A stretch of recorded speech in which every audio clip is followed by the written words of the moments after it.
नमस्कार दोस्तों, मेरा नाम है विमल सिंह बालाजी। स्टडी अड्डा में आपका स्वागत है। एनसीईआरटी क्लास 1 to 5 करा रहे हैं हम आपको। रिमझिम क्लास 3 देखेंगे, बाकी सभी हम देख चुके हैं। नहीं देखे हो वीडियोस में जाकर के आप देख सकते हैं। क्लास 3 के लिए हिंदी की पाठ्य पुस्तक के अंतर्गत ये सभी चैप्टर हैं, जिसमें सबसे पहला चैप्टर है कक्कू करके। यहाँ से आपने देखा होगा क्वेश्चन बन रहे हैं, सेखीबाज मक्खी से क्वेश्चन बन रहे हैं।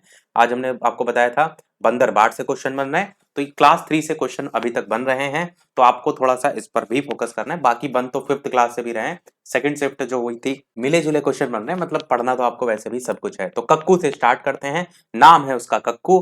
कक्कू माने कोयल होता। एक चीज और मैं बता दूं, टोटल 13 चैप्टर हैं, सबसे अच्छा पेड़ तक। तो पहला हमारा चैप्टर है कक्कू करके। कवि का नाम है रमेश चंद्र शाह करके। और कक्कू जो है, यहाँ पर तो वैसे कोयल इसका अर्थ होता है, परंतु ये एक लड़का है, बालक है, उसका वर्णन इसमें किया गया है। कविता के पहले स्टार्टिंग के जो पंक्ति है, इसमें कहा गया है कि कक्कू कोयल के समान बिल्कुल भी नहीं है। वो तो दिन भर केवल रोता रहता है, जिस कारण उसके दोस्त उसे सक्कू कह करके बुलाते हैं। क्लियर है? ये जो है देख भी सकते हैं सक्कू को। नाम है कक्कू, कोयल अर्थ रोता रहता है, दोस्त बुलाते सक्कू। आगे, कोयल का जो स्वर होता है बहुत ज्यादा सुरीला होता है, लेकिन कक्कू तो जरा सा अगर मजाक भी कोई कर दे तो तुरंत गुस्सा होने लगता है। तो जिस कारण उसके दोस्त उसे भक्कू कह करके भी जो है वो पुकारते रहते हैं। भड़क जाता है इसलिए उसे क्या बुलाते हैं? भक्कू। पर नाम क्या है उसका? कक्कू। रोता रहता है इसलिए उसका नाम था सक्कू। रोता रहता है इसलिए सक्कू, भड़क जाता है इसलिए भक्कू। आगे, कोयल जो है वो मीठा गाती है, लेकिन कक्कू तो हर बात में चिढ़ जाता है। मुंह फुलाने को लेकर, चिढ़ने को लेकर के, तो और हर बात पे झगड़ा करने लगता है। तो इसलिए उसके दोस्तों ने उसका नाम क्या रख दिया? झक्कू। झा से झगड़ालू, तो झक्कू उसका नाम रख दिया गया। तो बस इतना सा था इस पंक्तियों में। रमेश चंद्र शाह, इनकी जो है ये पंक्तियां हैं। दूसरा चैप्टर है हमारा सेखी भाज मक्खी। सेखी बाज मक्खी में कहानी है आपकी कि एक था जंगल, उस जंगल में एक शेर भोजन करके आराम कर रहा था। इतने में एक मक्खी उड़ती उड़ती वहीं आ पहुंची। ये मक्खी देख रहे हैं आप। शेर ने 2-3 दिनों से स्नान नहीं किया था, इसलिए मक्खी शेर के कान के एकदम पास भिन भिन करने लगी। क्यों? क्योंकि शेर ने स्नान नहीं किया था 2-3 दिन से। शेर को बहुत मुश्किल से नींद आई थी, उसने पंजा उठाया, मक्खी उड़ गई, लेकिन फिर से शेर के कान के पास वो भिन भिन शुरू हो गई। अब शेर को आ गया गुस्सा। दहाड़ा, अरे मक्खी दूर हट जा, वरना तुझे अभी यहीं जान से मार दूंगा। मक्खी ने धीरे से कहा, छी छी, जंगल के राजा के मुंह से ऐसी भाषा नहीं शोभा देती। उसने कहा, ऐसी भाषा क्या आपको शोभा देती है? शेर का गुस्सा और ज्यादा बढ़ गया। उसने कहा, एक तो मुझे सोने नहीं देती, ऊपर से तुम मुझे सवाल जवाब कर रही हो। चुप हो जा वरना अभी। तो मक्खी बोली, वरना क्या कर लोगे? मैं तुमसे डर जाऊंगी तुम्हें लगता है? हिम्मत है तो आ जाओ। ये भैया शेर है, ये सामने मक्खी है। चैप्टर का नाम हमारा है सेखीबाज मक्खी। शेर जो है आग बबूला हो उठा, उसने कान के पास पंजा मारा। मक्खी तोड़ गई, पर कान जो है वो जरा सा छिल गया। मक्खी उड़कर शेर की नाक पर बैठी। उसने मक्खी को फिर पंजा मारा। मक्खी फिर उड़ गई। अब की बार शेर की नाक छिल गई। पहले कान छिला, अब की नाक छिला। मक्खी कभी शेर के माथे पर बैठती, कभी गाल पर, कभी गर्दन पर। शेर पंजा मारता जाता और खुद को वो घायल करता जाता। मक्खी तो फट से उड़ जाती। अंत में शेर गया ऊब, थक गया और बोला, मक्खी बहन अब मुझे छोड़ दो, मैं हारा तुम जीत गई बस। मक्खी घमंड में चूर होकर उड़ती उड़ती जो है वो आगे बढ़ गई। सामने फिर उसको एक हाथी मिला। मक्खी ने कहा, अरे हाथी मुझे प्रणाम कर, मैंने जंगल के राजा शेर को हराया है, इसलिए जंगल में अब मेरा राज चलेगा। हाथी ने सोचा, पागल मक्खी से अब क्या बहस करें फालतू में। हाथी ने सूंड ऊपर उठाया, मक्खी को प्रणाम किया और आगे बढ़ गया। सामने से आ रही थी लोमड़ी, वो ये सब देखा उसने। लोमड़ी मंद मंद जो है वो मुस्कुराने लगी। इतने में मक्खी ने लोमड़ी से कहा, अरे ओ लोमड़ी, चल मुझे प्रणाम कर, मैंने जंगल के राजा शेर और विशाल का हाथी को भी हरा दिया है। लोमड़ी ने उसे भी प्रणाम किया, फिर धीरे से बोली, धन्य हो मक्खी रानी, धन्य हो, आपका जीवन और धन्य है आपके माता पिता। लेकिन मक्खी रानी, उधर वो मकड़ी दिखाई दे रही ना, वो आपको गाली दे रही थी, उसको जरा खबर लेना जा करके। अब यहाँ पर जो लोमड़ी थी होती चालाक है, मुस्कुराई इसीलिए थी क्योंकि उसके तरकीब सूझी थी। उसने भैया भेज दिया मकड़ी के कि उसने जाल बिछा दिया, भैया वो मकड़ी देख रहे हो ना, ये तुमको गाली दे रही थी, जाओ तरी निपटो जाके, देखो जाके। मक्खी भैया गुस्से में लाल हो गई, गई मक्खी मकड़ी को जो है तो चुटकी बजाते ही जो है वो कह रहा है, उसने बोला खत्म कर देते हूँ। ये कहते हुए मक्खी मकड़ी की तरफ झपटी और मकड़ी के जाल में जाकर के फंस गई। अब जैसे जैसे मक्खी जाल से छूटने की ज्यो ज्यो कोशिश करती गई, त्यों तो और अधिक वो फंसती गई। अंत में वो थक गई और हार गई।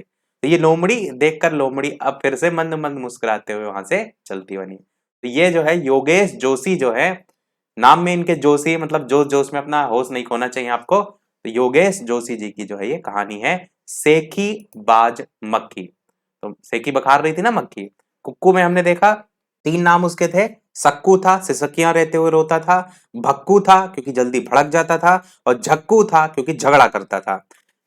तीसरा चैप्टर है मन करता है।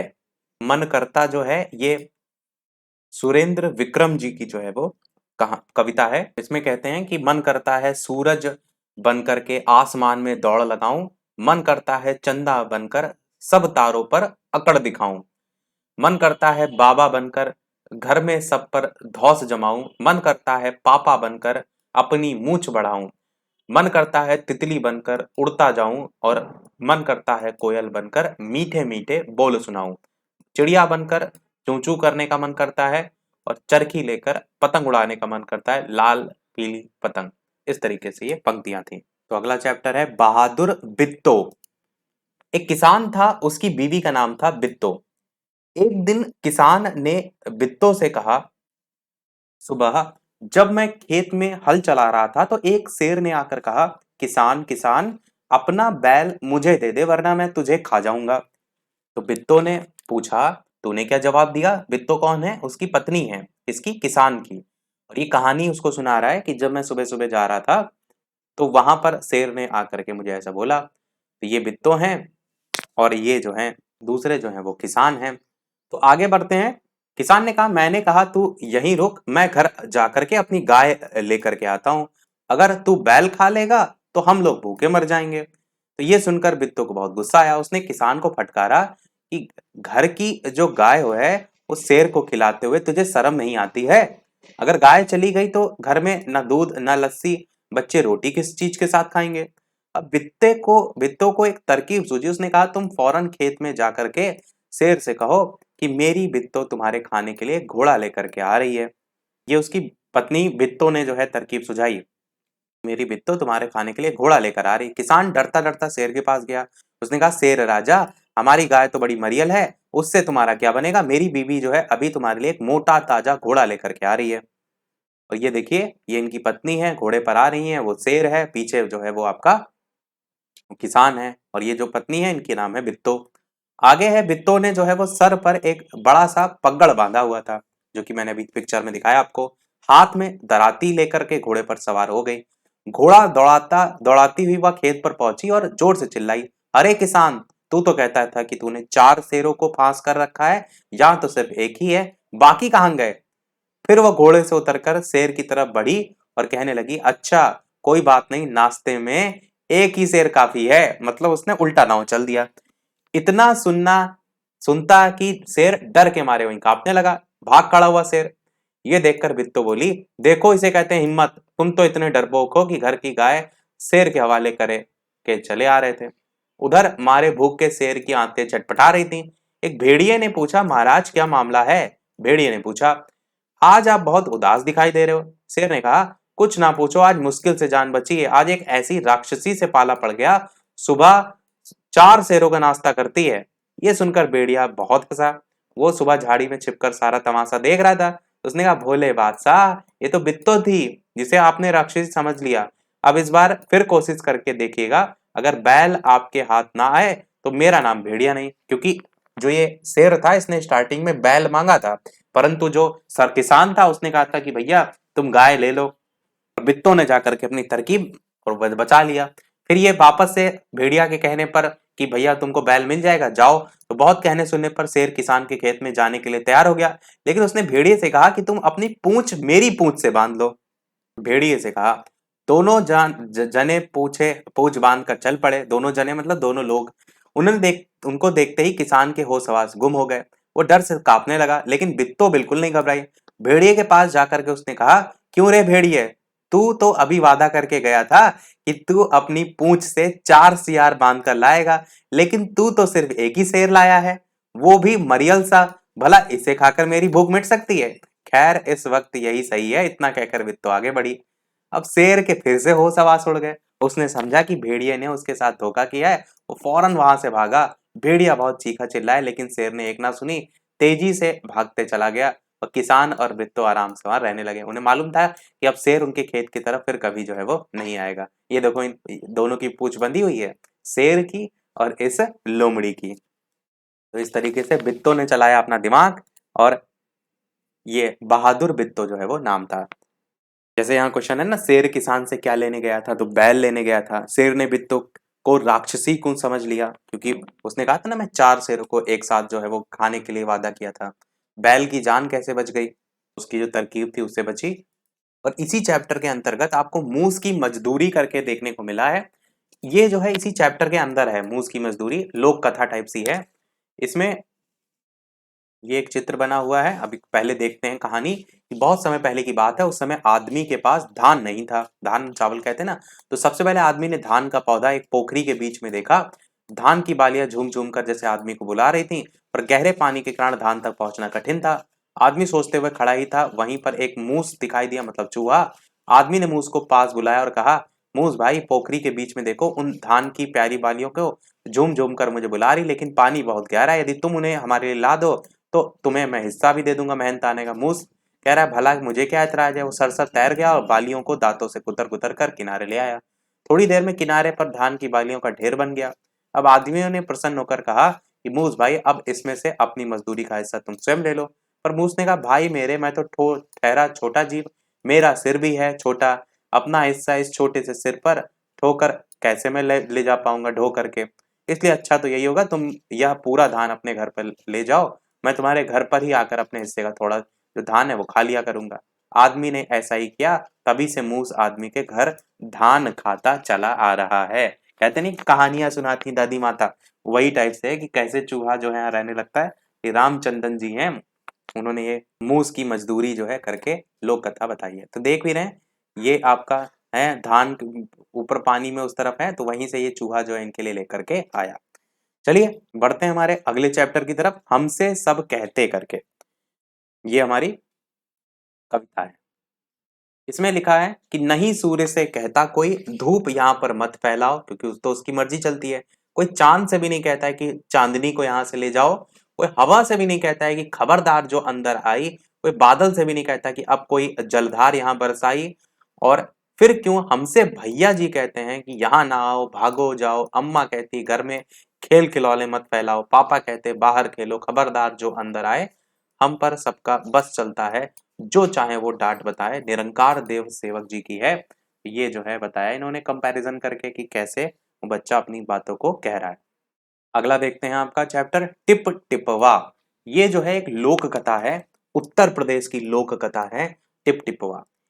तो अच्छी कहानी है, पढ़ते हैं। एक थी बुढ़िया, उसका एक पोता था। पोता जो है रोज जो है वो रात में सोने से पहले दादी से कहानी सुनता था। दादी रोज उसे तरह तरह की कहानियां सुनाती थी। एक दिन मूसलाधार बारिश हुई। ऐसी बारिश पहले कभी नहीं हुई थी। सारा गांव जो है वो बारिश से परेशान था।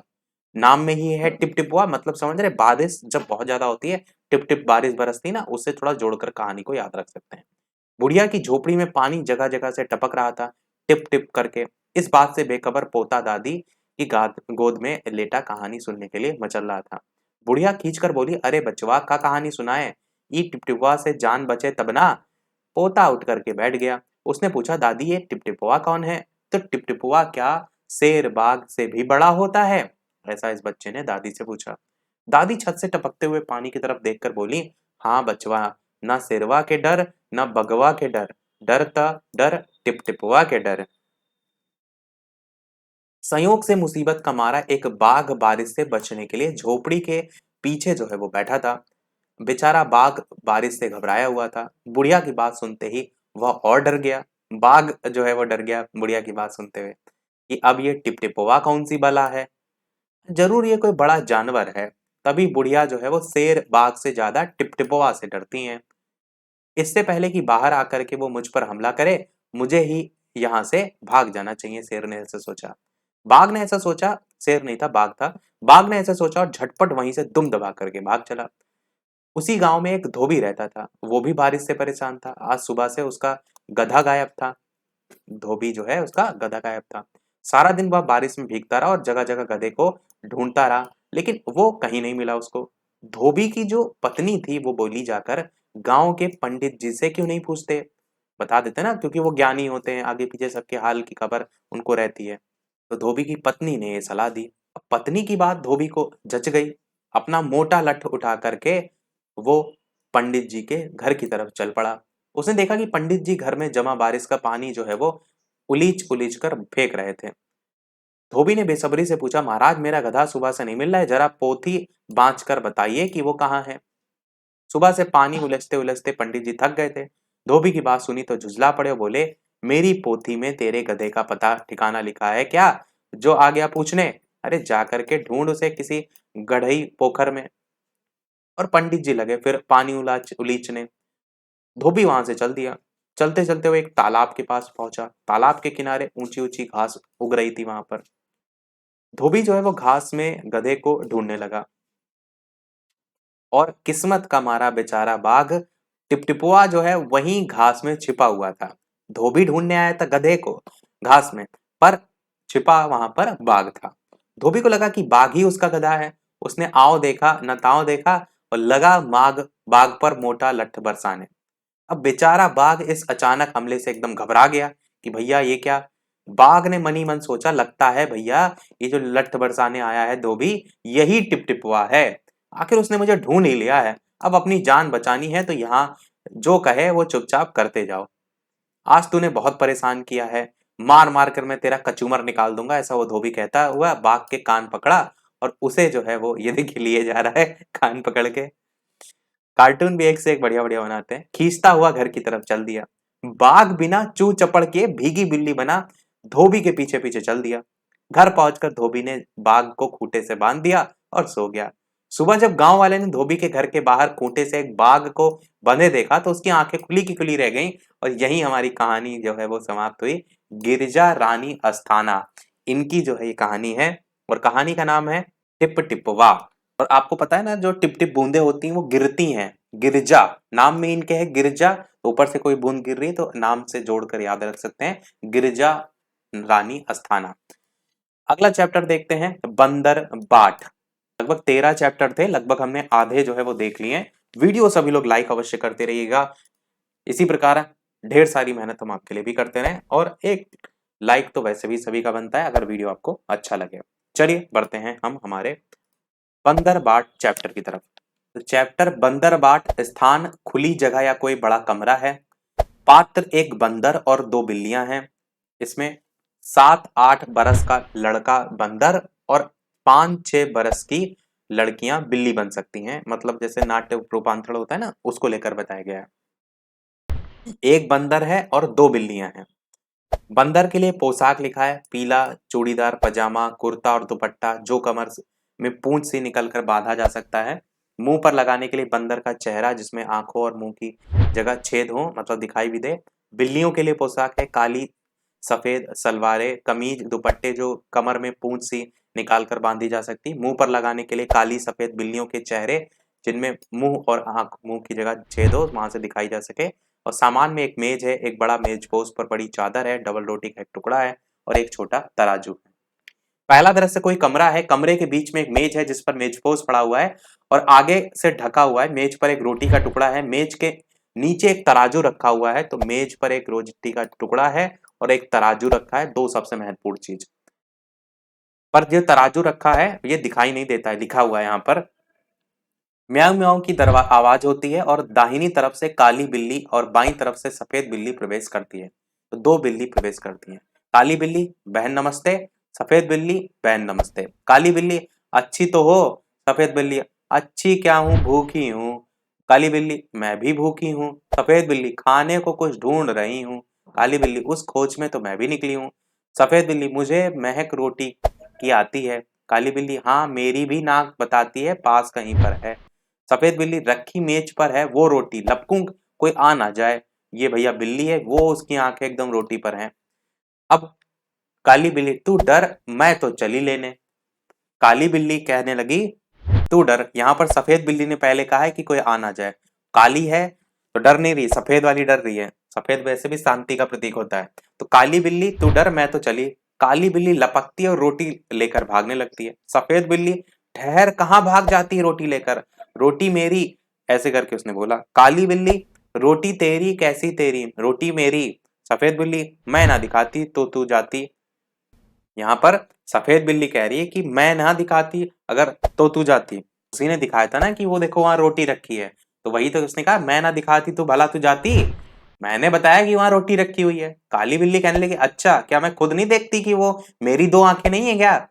डरती थी उस तक जाने में, जा डरपोक कहीं के, जो भग जा भग, रोटी मेरी है। सफेद बिल्ली कहने लगी, रोटी कह दे रही है मेरी, मैं ले जाने तुझे न दूंगी। काली बिल्ली कह रही, देख राह से मेरी हट जा, ले जाऊंगी तुझे न दूंगी।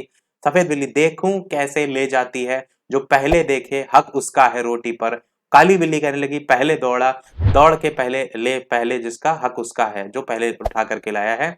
सफेद बिल्ली कहती, मैं कहती हूँ रोटी मेरी। काली बिल्ली कहती, मैं कहती हूँ रोटी मेरी। ऐसे काली बिल्ली सफेद बिल्ली लड़ रही हैं। आगे दोनों झगड़ती हैं रोटी मेरी में करके। फिर आता है बंदर का प्रवेश। अब बंदर का कैरेक्टर एक लड़का कर रहा है, जो स्टार्टिंग में हम बता चुके हैं। क्या तुम दोनों झगड़ रही हो? तुम कहती हो रोटी मेरी, सफेद बिल्ली, हाँ। तुम कहती हो रोटी मेरी, काली बिल्ली कैसे? कहती हैं, चलो कचहरी, वहां पर इसका फैसला जो है वो करेंगे। तो कहते हैं दोनों मेरे पीछे पीछे चलो। बंदर दोनों से छीन कर रोटी अपने हाथ में लेकर चलता है, दोनों बिल्लियां पीछे पीछे आती हैं। बंदर की कचहरी वहां पर अब बनी दिखाई देगी। बंदर मेज पर बैठा है, रोटी का टुकड़ा सामने रखा है, दोनों बिल्लियां मेज के सामने इधर उधर खड़ी हुई हैं। और बंदर सफेद बिल्ली से, बोलो तुमको क्या कहना है? सफेद बिल्ली कहती है, श्रीमान पहले मैंने ही रोटी देखी थी और इस रोटी पर मेरा हक है। काली बिल्ली कहती है, बोलो तुमको क्या कहना है? तो काली बिल्ली कहती है, श्रीमान पहले मैं झपटी थी रोटी लेने, तो रोटी पर हक मेरा है। अब बंदर कहता है सफेद बिल्ली से, एक आंख से देखी थी या दोनों आंखों से? उसने कहा था ना सफेद ने कि पहले मैंने देखी, मेरी बिल होनी चाहिए रोटी। तो उसने पूछा एक आंख से देखी या दो आंख से? सफेद बिल्ली, दो आंखों से, दोनों आंखों से। काली बिल्ली कहती है, एक टांग से झपटी थी या दोनों टांगों से? काली बिल्ली से पूछता तो काली बिल्ली कहती, दो टांगों से, दोनों टांगों से। अब बंदर कहता है, तुम दोनों का था गवाह कभी? तो दोनों बिल्लियां कहती, नहीं गवाह तो कोई नहीं था।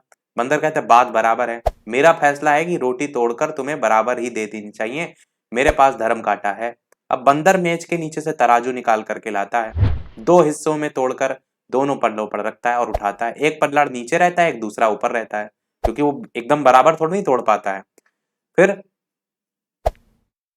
बंदर जो है, ये टुकड़ा कुछ भारी निकला है, इसमें से थोड़ा अगर खा करके हल्का कर दूं तो ये बराबर हो जाएगा। फिर तराजू उठाता है और अब पहला पल्ला ऊपर हो जाता है, दूसरा नीचे।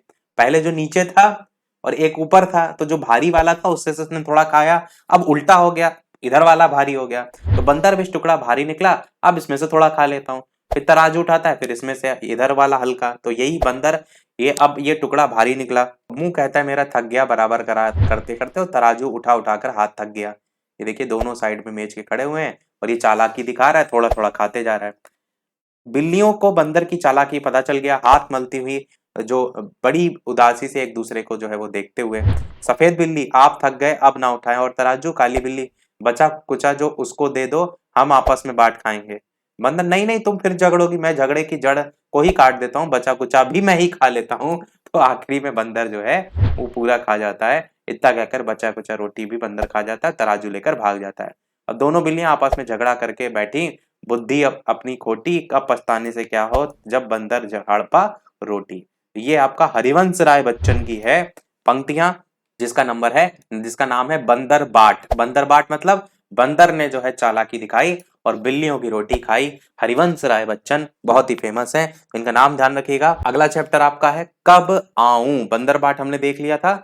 नीचे लिखा है तारांकित रचनाएं केवल पढ़ने के लिए हैं, जैसे इसके अंतर्गत ही बंदर बाट के अंदर अकल बड़ी या भैंस का एक एग्जाम्पल दिया हुआ है, तो वो केवल पढ़ने के लिए। अगला जो चैप्टर है वो है कब आऊं। अवंती ने एक छोटी सी रंगाई की दुकान खोली। किसने? अवंती ने। और गांव वासियों के लिए कपड़ा रंगना शुरू कर दिया। सब लोग उसकी रंगाई की प्रशंसा करने लगे। धीरे धीरे उसकी दुकान चल गई। अवंती की प्रशंसा सुनकर एक सेठ को बहुत ज्यादा ईर्ष्या महसूस होने लगी, अवंती की जो प्रशंसा सुन करके। ये देखिए अवंती है, ये भैया सेठ हैं, ये अवंती रंगाई का काम करता है, कपड़े रंगे जाते हैं ना उसी को लेकर। अवंती को परेशान करने के लिए वो सेठ कपड़े का एक टुकड़ा लेकर के अवंती की दुकान पर गया। दरवाजे के अंदर घुसते ही सेठ बुलंद आवाज में बोला, अवंती जरा ये कपड़ा तो अच्छी तरीके से रंग दो, मैं देखना चाहता हूं कि तुम्हारा हुनर कैसा है, तुम्हारा काफी तारीफ मैंने सुना है इसलिए आया हूं। अवंती ने सेठ जी से पूछा, इस कपड़े का आप किस रंग में रंगवाना चाहते हैं? सेठ ने कहा, रंग रंग के बारे में मेरी कोई खास पसंद नहीं है। तो है नहीं, मुझे हरा, पीला, सफेद, लाल, नारंगी, आसमानी, नीला, काला, बैंगनी रंग कतई अच्छे नहीं लगते हैं। समझे कि नहीं समझे? सारे रंग गिना दिए। कह रहा है मुझे ये सब नहीं अच्छे लगते। अवंती ने जवाब दिया, समझ गया हूँ, अच्छी तरीके से समझ गया हूँ, मैं जरूर आपकी पसंद की रंगाई कर दूंगा। अवंती जो है सेठ का मंसूबा भागते हुए उसके हाथ से कपड़े का टुकड़ा उसने ले लिया। सेठ ने खुश होकर के कहा, अच्छा तो इसे लेने मैं किस दिन आऊं? अवंती ने कपड़े की अलमारी में बंद करके उसमें ताला लगा दिया और सेठ से बोला, आप इसे लेने सोमवार, मंगलवार, बुधवार, बृहस्पतिवार, शुक्रवार, शनिवार और रविवार को छोड़कर बाकी कोई दिन आ जाना। अब सेठ भी समझ गया कि उसकी चाल उल्टी पड़ चुकी है, इसलिए भलाई इसी में है, धीरे से खिसक जाओ। और सेठ ने दोबारा अवंती को दुकान में घुसने की हिम्मत भी नहीं की। आर एस त्रिपाठी की जो है ये पंक्तियां हैं, कहानी है। बढ़ते हैं हमारी अगले चैप्टर नंबर 9, केओंजी मल और कैसे कैसलिया करके। तो केओंजी मल और कैसे केसलिया ये आप देख रहे हैं किसान टाइप का, और ये तो इनसे मिलिए, ये हैं केओंजी मल। बात बात पर पूछ देते हैं क्यों क्यों क्यों, इसीलिए इनके नाम में ही है क्यों। देख रहे हैं ना केओंजी मल में क्या लिखा है, क्यों। तो केओंजी मल ना बात बात पर ये पूछ देते हैं क्यों क्यों क्यों, भले ही आपसे जवाब देते बने या नहीं, पता नहीं क्यों। और ये उनके दोस्त हैं कैसे केसलिया करके, क्योंकि चैप्टर का दूसरा नाम है कैसे केसलिया। ये भी कोई काम नहीं है, मौका लगते ही पूछ देते हैं कैसे कैसे कैसे। इनमें भी कैसे कैसे नाम है ना, आगे कैसलिया में कैसे वर्ड है। एक पूछते हैं क्यों क्यों क्यों, तो क्योंजी मल नाम है। एक पूछते हैं कैसे कैसे, तो कैसे लिया करके नाम है। भूले भटके कभी दोनों से एक साथ मुलाकात हो गई, तो क्यों और कैसे के बीच में भटकते रह जाएंगे आप। क्यों क्यों क्यों, कैसे कैसे कैसे पढ़िए और पता कीजिए। जैसे गुरुजी नमस्ते, किधर चले? नमस्ते, जरा बाजार जा रहा हूँ। बाजार क्यों क्यों क्यों? गेहूं पिसवाना है इसलिए। बाजार कैसे कैसे कैसे? साइकिल पर, वैसे निकला था तो पैदल था, पर थैली देखकर शिवदास जो है उन्होंने अपनी गाड़ी दे दी। अच्छा गेहूं पिसवाना है, क्यों पिसवाना है? अरे आटा जो चाहिए पिसवाना, कैसे कैसे कैसे? चक्की में भाई। आटा क्यों क्यों क्यों? क्यों भैया रोटी नहीं बनाएंगे? रोटी कैसे कैसे कैसे? अरे आटे को सानेंगे, बेलेंगे, तवे पर पकाएंगे और आग पर फुलाएंगे, सानेंगे। तो फिर पूछता है क्यों क्यों क्यों? सुनो सने आटे में थोड़ा पानी रहता है ना, आग पर तपने से वो पानी भाप बनकर बिली हुई रोटी को पका देता है, इसलिए सानेंगे। ये यहाँ पर चित्र के जरिए दर्शाया दिखाया भी गया है। फिर सानेंगे कैसे कैसे कैसे? तुमने कभी देखा नहीं है क्या? परात पर आटा निकालेंगे, चुटकी भर जो नमक है वो आपका डालेंगे, फिर धीरे धीरे एक एक हाथ से पानी डालते हुए सानना शुरू करेंगे, और पहले पहले सारा आटा बिखरेगा, फिर उसे समेटेंगे और अच्छे से जो है वो सान लेंगे, समझे? अच्छा परात पर क्यों क्यों क्यों, कैसे कैसे कैसे? गुरुजी तुम लोगों को कि क्यों और कैसे में तो मेरी चक्की ही बंद हो जाएगी। क्यों क्यों क्यों बंद हो जाएगी, कैसे कैसे कैसे? लेकिन तब तो गुरुजी साइकिल पर सवार होकर फुर्र हो चुके थे। तो ये थे सुबीर शुक्ला, उनके द्वारा लिखित। वैसे इतने सारे राइटर आप सब ना याद करिए, जो मैंने जैसे हरिवंश राय बच्चन बताया, सोहनलाल द्विवेदी बताया, तो जो गिने चुने हैं वो याद करिए। बाकी कहानी के शीर्षक पर मेन फोकस करिए, क्योंकि ज्यादा राइटर याद करने में जो चीज याद है पता चले आप वो भी भूल जाएं। बढ़ते हैं अगले चैप्टर पर। अगला चैप्टर क्या इसी के अंदर है, सर्दी आई करके, जिसमें लिखा है सर्दी आई ठंड की पहने वर्दी आई, सबने लादे ढेर सारे कपड़े, चाहे दुबले चाहे तगड़े, नाक सभी की लाल हो गई, सुकड़ी सबकी चाल हो गई, ठिठुर रहे हैं, कांप रहे हैं, दौड़ रहे हैं, हाफ रहे हैं, धूप में दौड़े तो भी सर्दी, छांव में बैठे तो भी सर्दी, बिस्तर के अंदर भी सर्दी, बिस्तर के बाहर भी सर्दी, बाहर सर्दी, घर में सर्दी, पैर में सर्दी, सर में सर्दी, किसने कर दी अंडे की जम जाए जर्दी, सारे बदन में ठिठुरन भर दी, जाड़ा है मौसम बेदर्दी, सफदर हाशमी करके इनकी पंक्तियां हैं। ज्यादा क्वेश्चन कहानी से बनने के चांसेस ज्यादा है, जैसे अगली कहानी है मीरा बहन और बाघ। तो मीरा बहन का जन्म जो है वो इंग्लैंड में हुआ था। गांधी जी के विचारों को उन पर इतना असर हुआ कि वे अपना घर और अपने माता पिता को छोड़ करके भारत आ गई थी। गांधी जी के साथ काम करने लगी थी और आजादी के 5 साल बाद उन्होंने उत्तर प्रदेश के एक पहाड़ी गांव जिसका नाम था गेवली, उसमें गोपाल आश्रम की स्थापना की थी। उस आश्रम में मीरा बहन का बहुत सारा समय पालतू पशुओं की देखभाल में जो है वो बीतता था। लेकिन गेवली गांव के आसपास के जंगलों में बाघ जैसे खतरनाक जानवर भी रहते थे। चैप्टर का नाम ही हमारा बाघ के साथ मीरा बहन और बाघ, इसीलिए संबंध बताया गया है। आगे बताया गया पहाड़ी गांव में अक्सर बाघ का डर बना रहता था। जंगल कटने के कारण शिकार की तलाश में बाघ कभी कभी गांव आ जाते थे। गेवली जो गांव है उसमें एक बार यही हुआ, एक बार बाघ ने गांव में घुसकर एक गाय को मार डाला था। सुबह होते ही वह खबर खबर पूरे गांव में फैल गई। गांव के लोग डर गए कहीं भाग घर में आकर पालतू जो जानवर हैं किसी आदमी को अपना शिकार ना बना ले। गांव के लोग गोपाल आश्रम गए जिसकी स्थापना किन्होंने की थी, इन्हीं ने की थी। और उन लोगों ने मीरा बहन जो है उसको अपनी चिंता बताई। गांव के लोगों ने अंत में यह तय किया कि बाघ को कैद कर लिया जाए और उसे कैद करने के लिए उन्होंने एक पिंजड़ा बनाया। पिंजड़े के अंदर एक बकरी बांधी। योजना यह थी कि बकरी का मिमियाना सुनकर बाघ पिंजड़े की तरफ आएगा। पिंजरे का दरवाजा इस प्रकार खुला हुआ बनाया गया था कि बाघ के अंदर घुसते ही वो दरवाजा झटके से बंद हो जाए। शाम होने तक पिंजड़े जो है उसको ऐसी जगह पर रख दिया गया जहां बाघ अक्सर दिखाई देता था और वो जगह मीरा बहन के गोपाल आश्रम से ज्यादा दूर नहीं थी। रात बीती, सुबह की रोशनी आते ही लोग पिंजड़ा देखने निकल पड़े। उन्होंने दूर से देखा कि पिंजड़े का दरवाजा बंद है। वे सोचकर बहुत खुश हुए कि बाघ जरूर पिंजड़े में फंस गया होगा। लेकिन पिंजड़े के पास पहुंचे तो देखते हैं पिंजड़े में बाघ नहीं था। लोग चकित थे, बाघ के अंदर गए बिना ही पिंजड़ा कैसे बंद हो गया। अब लोग मीरा बहन के पास पहुंचे। लोगों ने सोचा कि गोपाल आश्रम पास में ही है, इसलिए शायद मीरा बहन को मालूम होगा कि रात में क्या हुआ। तो मीरा बहन बोली कि देखो भाई, मुझे नींद नहीं आ रही थी। मैं सोचती रही कि आखिर बाघ को धोखा देकर हम क्यों फंसाएं, इसलिए मैं गई और पिंजड़ा जो है उसका दरवाजा मैंने बंद कर दिया। तो बस इतनी सी कहानी है। किनकी है? तो आप कहेंगे मीरा बहन और बाघ की। गोपाल आश्रम की इन्होंने स्थापना की थी, ये स्टार्टिंग में मैंने आपको बताया। इसी के अंदर ही आप देखेंगे, यानी मीरा बहन और बाघ के अंदर कहानी की कहानी करके एक टॉपिक दिया हुआ है। इसमें केवल ये बताया गया कि कैसे कहानी सुनाई जाती है, दादा नानी परनानी सुनाया करती थी। और इसमें ये बताया गया है कि पंचतंत्र की कहानियां सालों से लोग सुनते चले आ रहे हैं और क्यों ना सोचा जाए इनको लिख कर रख लें, तो इस तरह भूलेंगे नहीं और समझेंगे भी। तो कहानियों को पोथी में लिख कर लिया गया। पोथी का नाम था पंचतंत्र। तो ये आप देख रहे हैं पोथी, इसमें कहानी इस तरीके से लिखी गई।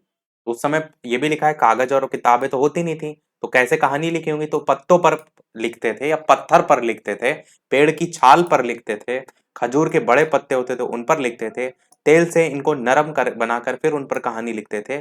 और पेंसिल और पेन तो थे नहीं, तो पक्षी के जो पंख होते थे उससे ही कलम बना करके लिखते थे, बांस को नुकीला बना करके लिखते थे, स्याही भी खुद घर पर ही बनाते थे। क्या तुमने लकड़ी की कलम देखी है? वो भी यूज होती थी। कई लोगों ने बाद में अपनी अपनी भाषा में इसको लिखा, उड़िया, बंगाली, मराठी, मलयालम, कन्नड़। पंचतंत्र की एक कहानी की एक पंक्ति दी गई है, वो यहाँ पर दी गई है सभी भाषाओं में। आप चाहें तो पढ़ सकते हैं। पढ़ते हैं अगले चैप्टर की तरफ। जब मुझको सांप ने काटा, ये जो है चैप्टर नंबर 11। इसके अंतर्गत बच्चों के पत्र करके 2 हेडिंग है। तो जब मुझको सांप ने काटा, एक दिन मैंने अपने अहाते में एक छोटा सा सांप रेंगते हुए देखा। वो धीरे धीरे रेंग रहा था। मुझको देखते ही वो भागा और वहां पर पड़े हुए नारियल के एक खोल में जा करके घुस करके छिप गया। मैंने पत्थर का टुकड़ा उठाया और उससे नारियल के खोल का मुंह बंद कर दिया और उसे लेकर मैं नानी के पास दौड़ करके चला गया। ये देखिए बच्चा है, नारियल पकड़ा हुआ है, खोल में सांप है, उसने पत्थर से है, नानी के पास ले गया। नानी भैया डर गई हैं। मैंने कहा नानी देखो मैंने सांप पकड़ा है। नानी चीख उठी, सांप! इतना घबरा गई कि लगा जोर जोर से चिल्लाने चीखने पुकारने। नाना ने सुना तो अंदर दौड़ आए। उन्हें पता चला कि नारियल के खोल के अंदर सांप है, तो उन्होंने मेरे हाथ से उसे छीन करके दूर फेंक दिया। नन्हा साहब बाहर निकल आया और रेंगता हुआ पास की झाड़ी में गायब हो गया। नाना ने मुझसे कहा खबरदार फिर कभी सांप के पास मत जाना, सांप बहुत खतरनाक होते हैं। और ये बच्चे को उठा लिया, यहाँ आप देख सकते हैं। उस दिन शाम को मैं एक बर्र जो है उसको पकड़ने की कोशिश कर रहा था। उसने जो है मुझे काट खाया। बड़ी जोर से दर्द उठा। मुझे दर्द से कहराते देखकर नानी ने सोचा कि मुझे सांप ने काट लिया है। मैंने दौड़कर नानी को उंगली दिखाई। उन्होंने जल्दी से नाना को पुकारा। नाना तुरंत दौड़ आए और मेरी उंगली काट जो है उसको देखा। जहां बर्र ने काटा हुआ था वहां नीला निशान पड़ गया था। वो चट मुझे गोद में उठा करके बाहर भागे। बाग और धान के खेतों को पार करते भागते वो अपने घर से दूर एक छोटी सी झोपड़ी के सामने जाकर के रुके। वहां पहुंचते ही उन्होंने आवाज लगाई। ये यहाँ देखिए बच्चे को लेकर के आए हैं और पीछे सब लेडीज वगैरह इकट्ठा हैं। इनके पास आए। अब भैया ये बूढ़ा आदमी जो है वो बाहर निकला। जब सांप के काटने का मंत्र जानता था। नानी नाना ने उनसे कहा कि इस बच्चे को सांप ने काट लिया है, उसकी झाड़ फूक कर दो। अब बूढ़ा मुझे झोपड़ी में ले गया। उसने मेरी उंगली देखी और बोला, चुपचाप बैठो, हिलना डुलना मत। फिर पीतल के बर्तन में पानी लाया और मेरे सामने बैठकर मंत्र पढ़ने लगा। मैं चाहता तो बहुत था कि उस बूढ़े को बता दूं कि मुझे सांप ने नहीं, बर्र ने काटा है, लेकिन मेरे नाना मुझे कसकर पकड़ रहे और मुझे बोलने ही नहीं दिया। जैसे ही कुछ कहने को मुंह खोलता वो डांट कर कहते, चुप। डर के मारे मैं चुप रहा। हमारी पीछे पीछे हमारी नानी भी कई लोगों के साथ वहां पर आकर के पहुंच गई। सब लोग उदास खड़े देखते रहे। तब तक मेरी उंगली का दर्द जा चुका था। फिर भी मुझे वहां जबरदस्ती जो है वो बैठा बैठा कर झाड़ फूक करवाना पड़ रहा था। कुछ मिनट बाद वो बूढ़ा आदमी उठा। उसने उसी बर्तन के पानी से मेरी उंगली धोई और मुझे पिलाया भी। मुझे जो बोलने से मना कर दिया था ताकि दवा का पूरा असर हो। फिर वह नाना से बोला, अब बच्चा खतरे से बाहर है। अच्छा हुआ सांप आप समय रहते मेरे पास ले आए। बड़े जहरीले सांप ने काटा था। सब लोगों ने बूढ़े को उसके अद्भुत इलाज के लिए बहुत धन्यवाद दिया। घर लौटने के बाद नाना ने उसके लिए बहुत सी चीजें भेंट में भेजी। और ये जो है शंकर जो है उनके द्वारा ये कहानी लिखी गई है। तो कैसे बताया गया, कैसे गांव में होता है झाड़ फूक वाली सारी चीजें। तो मुझे जब मुझको सांप ने काटा ये नाम था। इसी के अंदर बच्चों के पत्र भी एक हेडिंग देख रहे हैं आप, जिसमें एक बच्चे का पत्र टाइप से आपको दिया गया है। प्यारी मौसी, नमस्ते मौसी करके आपकी याद आती है आपकी बेटी राधा। और एक और पत्र लिखा हुआ है इसी प्रकार से इसमें। और कुछ ऐसा खास नहीं है। बढ़ते हैं हमारे अगले चैप्टर की तरफ, मिर्च का मजा। दो चैप्टर हमारे रह गए, मिर्च का मजा, सेकंड लास्ट चैप्टर। एक काबुली वाले को कहते हैं लोग कहानी, लाल मिर्च को देखकर भर उसकी मुंह में पानी, सोचा क्या अच्छे दाने हैं खाने से बल होगा। तो इसमें जो है काबुली वाला जो है उसकी कहानी को लेकर के बताया गया है। इसमें लोगों से उन्होंने काबुली वाले के बारे में सुना है कि एक काबुली वाला था। उसने कभी लाल मिर्च देखी नहीं थी। लाल मिर्च को देखकर उसके मुंह में पानी आ गया था। काबुली वाले ने सोचा कि जरूर कोई मौसमी फल होगा, मीठा फल होगा, ऐसा उसने सोचा। उसको खाने से उसको ताकत आ जाएगी और ये सोचकर उसने एक चवन्नी देकर के अपना झोला जो है वो फैला दिया। किसको दिया? कुंजड़िन को दिया, जो जिसके पास वो आपका मिर्च था, लाल मिर्च। तो काबुली वाले ने कुंजड़िन को कहा कि खाने की चीज है। कुंजड़िन उत्तर देती है कि ये तो सब खाते हैं, ऐसा करके उसने बताया। पूछा कि उसने क्या खाने की चीज है, तो उसने कहा ऐसा नहीं है, तो सब खाते हैं। उसके बाद कुंजड़िन ने एक सेर लाल मिर्च से उसकी झोली झोली जो है वो भर दी। उसके बाद मगन सौदा पा गया ना, तो वो उसको बहुत खुशी हुई कि उसे सस्ता मिल गया मिर्च बहुत ज्यादा खाने के लिए। तो वो नदी के किनारे बैठ करके मिर्च जो है वो खाने लगा। ये देखिए यहाँ खा रहा है। मगर मिर्च ने जीभ पर अपना जोर दिखाया। तुरंत बाद जो है काबुली वाले की जो जुबान है वो जलने से आंखों में जल भरा है, आंसू आ जाते हैं ना, वही। फिर काबुली वाला सोचता है कि उसने मिर्च खरीदने में पैसे खर्च कर दिए, वो बिना पूरा पैसे वसूल किए उनको जो है वो नहीं छोड़ सकता। तो आंखों से आंसू आने के बाद वो अपनी आंखें पोंछते हुए जो है वो गुस्सा करते हुए लाल मिर्च जो है उसको सी सी करते हुए जो है वो खाता जाता है। सोचता है ना कि जब पैसा खर्च किया है तो पूरा वसूल कर लें, तो वो सोचता है कि भैया सिसियाते हुए सारी जो मिर्च है वो खा जाए। तभी एक सिपाही वहां आकर के उसे लाल मिर्च नहीं खाने को कहता है। जो हमने ऊपर अभी एक चित्र आपको दिखाया था, ये देखिए सलाह उसको दे रहा है कि भैया, सिपाही ने कहा कि बोला, बेवकूफ, क्या खा कर यूं कर रहा है तबाही, ऐसे करके। तो काबुली वाला ये बात सुनकर चिढ़ जाता है, सिपाही को वहां से चले जाने को कहता है। अंत में ये कहता है कि मैंने इन लाल जो मिर्च हैं उस पर पैसा लगाया, इसलिए मैं इन्हें खत्म करूंगा। तो वो आपका कहता है कि मैं खाता हूं पैसा करके। तो रामधारी सिंह दिनकर जो है, इनकी ये पंक्तियां हैं। और रामधारी सिंह दिनकर आपको याद रखना है कि इनकी ये जो कविता है जिसका नाम है सबसे के ऊपर मिर्च का मजा करके, तो ये किसकी है? रामधारी सिंह दिनकर। आप थोड़ा सा इसको ट्रिक से भी जोड़ सकते हैं मिर्च का मजा को, कि जैसे आपको बहुत ज्यादा कोई चीज कड़ू लगती है अचानक से, तो कौन याद आता है? मुसीबत में ही तो राम भगवान याद आते हैं। तो रामधारी सिंह ऐसे याद रख सकते हैं इसको, कि मिर्च जो है जब आपने चखी इतनी कड़ू थी, राम जी याद आ गए, तो रामधारी सिंह दिनकर, मिर्च का मजा। आखिरी है हमारा सबसे अच्छा पेड़ इस वीडियो का, और इस क्लास नंबर 3 का आखिरी चैप्टर। इसी के अंदर पत्तियों का चिड़ियाघर भी दिया हुआ है, नाना नानी के नाम ऐसे करके भी दिया हुआ है। तो सबसे अच्छा पेड़ की बात करते हैं। 3 भाई थे। एक दिन सुबह के समय तीनों घरों की तलाश में निकल पड़े। गरम-गरम धूप में वे सड़क पर चलते चले गए। तीनों भाई को लेकर लिखा है। थोड़ी देर में आम का एक बड़ा पेड़ जो है वो आया। उसके नीचे ठंडी छां थी। तीनों भाई उसके नीचे आराम करने लगे। पेड़ के पके आम तोड़-तोड़ कर वे मीठा-मीठा रस चूसने लगे। बड़े भाई ने कहा, भाई मुझे तो यही जगह पसंद है, आम के पेड़ से बढ़कर और क्या हो सकता है। ये तीनों भाई बैठे हुए नीचे और ये छाई में बैठे हैं आम के पेड़ के नीचे और आम तोड़-तोड़ कर खाने लगे। बड़े भाई ने कहा, भाई तुझे तो यही जगह पसंद है, आम के पेड़ से बढ़कर और क्या हो सकता है। आम कच्चे होंगे तो आम अचार बनाएंगे और पक जाएंगे तो मीठे-मीठे आम खाएंगे। कुछ आम हम बाद में खाने के लिए भी सुखा करके भी रख लेंगे। पहले भाई ने आम के पेड़ के नीचे एक झोपड़ी बनाई और वहीं ठहर गया।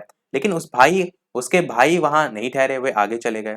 पहला भाई जो था वो आम के पेड़ के नीचे एक झोपड़ी बनाई और वहीं पर वो ठहर गया। बाकी आगे चले गए। चलते चलते उन्हें केले के कुछ पेड़ दिखे।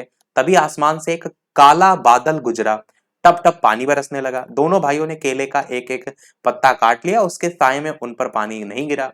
जरा देर में बादल जब चले गए, बारिश रुक गई। दूसरे भाई ने कहा, बड़ी भूख लगी है मुझे भी। तीसरे भाई ने कहा, मुझे भी लगी। तो दोनों ने केले का एक पत्ता चीरा। उन्होंने एक टुकड़े पर खाना परोसा पत्ते पर और दोनों ने भरपेट खाना खाया। उसके बाद एक एक केला भी जो है वो खाया। ये आप देख रहे हैं, पत्ता सर पे रख करके जा रहे हैं। दूसरा भाई ने कहा, मैं तो यहीं घर बनाऊंगा। केले के जो पेड़ हैं इनसे अच्छा और क्या हो सकता है। बढ़िया केले खाने को भी मिलेंगे, उनकी सब्जी बना लेंगे, कुछ केले हम बेच देंगे और उनके पैसे से हम चावल खरीद लेंगे। केले के पत्ते भी काम आएंगे। इसलिए दूसरे भाई ने वहीं अपनी झोपड़ी बना ली। अब बचा तीसरा भाई। वो आगे चलता चला गया। उसे नारियल का पेड़ मिला। बड़ा बड़ा लंबा और पतला पेड़ था। तीसरे भाई ने कहा, कैसी प्यास लगी है। एक टप से एक नारियल जमीन पर टपक पड़ा और तीसरे भाई ने अपना चाकू निकाला, खर खर नारियल की जटाएं साफ की। फिर उसने नारियल के छिलके से छोटा सा छेद किया और उसका ठंडा मीठा पानी पिया। नारियल के पेड़ की छोटी सी छां। तीसरा भाई उसी छां में बैठ गया और सोचने लगा कि शाम को पेड़ बहुत बढ़िया होता है और आम भी बड़ा अच्छा फल है। ये अब सोच रहा है बाकी भाइयों के बारे में। तीसरा भाई उसी छाव में बैठ गया और सोचने लगा, जो पहला भाई था आम का पेड़ वहीं था ना, तो वहां से ये भी होकर आया था। कह रहा था आम का पेड़ बहुत बढ़िया होता है, आम भी बड़ा अच्छा फल है। केले का, फिर दूसरा भाई केले वाले पर था, तो केले का पेड़ भी बहुत बड़े काम का था, केला खाने में अच्छा होता है। और पेड़ नीम का भी अच्छा है, उसकी दातून बहुत अच्छी रहती है। घर से कोई बीमार हो तो लोग नीम की टहनियां दरवाजे पर लटका देते हैं। मेरे पास नीम का पेड़ है, मैं उसकी टहनियां बेच सकता हूँ और पेड़ मुझे ठंडी छां भी देगा। अगर कहीं मेरे पास रबड़ का पेड़ होता, सोच रहा है खाली वो, तो अपने चाकू निकालकर पेड़ की छाल में एक लंबा चीरा लगा देता।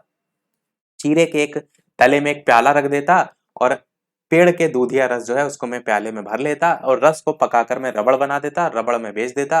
रबड़ से लोग गुब्बारे, टायर, तरह तरह की चीजें बनाते। उसके बाद अच्छे पेड़ों की क्या कमी है, नारियल के पेड़ों की ही सोच लो। नारियल की जटाओं को काटकर मैं मोटी डोरियां बना सकता हूँ और डोरियों से मैं मजबूत चटाइयां बना सकता हूँ। रस्सियां और चटाइयों के मैं शहर में ले जाकर के बेच सकता हूँ। नारियल का पानी पी सकता हूँ। नारियल की गरी खा सकता हूँ। कुछ गरी सुखाकर खोपरा भी तैयार कर सकता हूँ। खोपरा को पेर कर मैं गोले का तेल भी निकाल सकता हूँ। गोले का तेल साबुन और कितनी ही चीजों में काम आता है। नारियल के छिलके को साफ करके कटोरे और प्याले बना सकता हूँ। होता है ना कटोरे कलर का, कटोरे साइज का।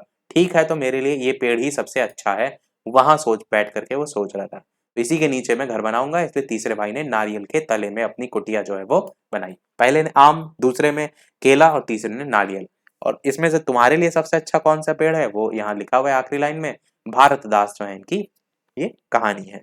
तो पूरा हमारा चैप्टर खत्म हुआ। इसी में ही आप देखेंगे तो पत्तों का चिड़ियाघर, नाना नानी के नाम, इसको भी देख लेते हैं। पत्तों का चिड़ियाघर करके कि पत्तों के कपड़े हैं पत्ते, पेड़ उन्हीं को रहने पहने रहते, पेड़ के बस्ते में होते हैं खेल खिलौने सस्ते सस्ते। पत्तों का भी है संसार, पत्तों के हैं कई प्रकार, हर पत्ते का एक आकार, केले बरगद अनार, ऐसे करके है, कुछ खास नहीं है।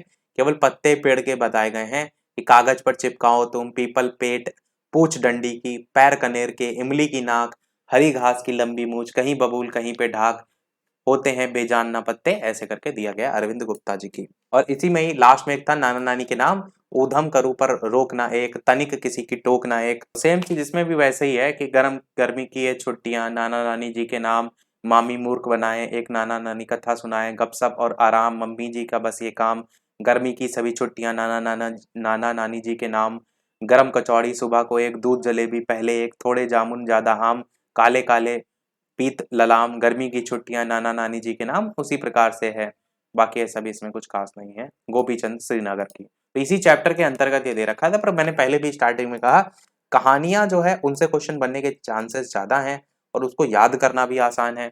और पंक्तियां जो है यानी कि जो पोयम है उनको आप समझ लीजिए, आपको समझ में आना चाहिए उसमें क्या क्या कहानी टाइप की क्या बताया गया, बाकी तो आप जो है वो पहचान लेंगे। तो ये पूरा हमारा क्लास 3 का समाप्त हुआ। और वीडियो अगर आपको पसंद आया हो तो सभी लोग लाइक करके वीडियो अवश्य जाइएगा। साथ ही साथ यदि और लोगों के साथ शेयर कर देंगे तो और लोगों तक भी वीडियो पहुंच जाएगा। और इससे पहले कि अगर आपने वीडियो नहीं देखे हो क्लास 1 to 5 में कोई भी, तो आप वो वीडियोस में जा करके देख सकते हैं। तो आज के वीडियो में इतना ही रखते हैं, मिलते हैं अगले वीडियो में कुछ नए प्रश्नों के साथ, नए टॉपिक के साथ। तब तक के लिए सभी को नमस्कार, जय हिंद।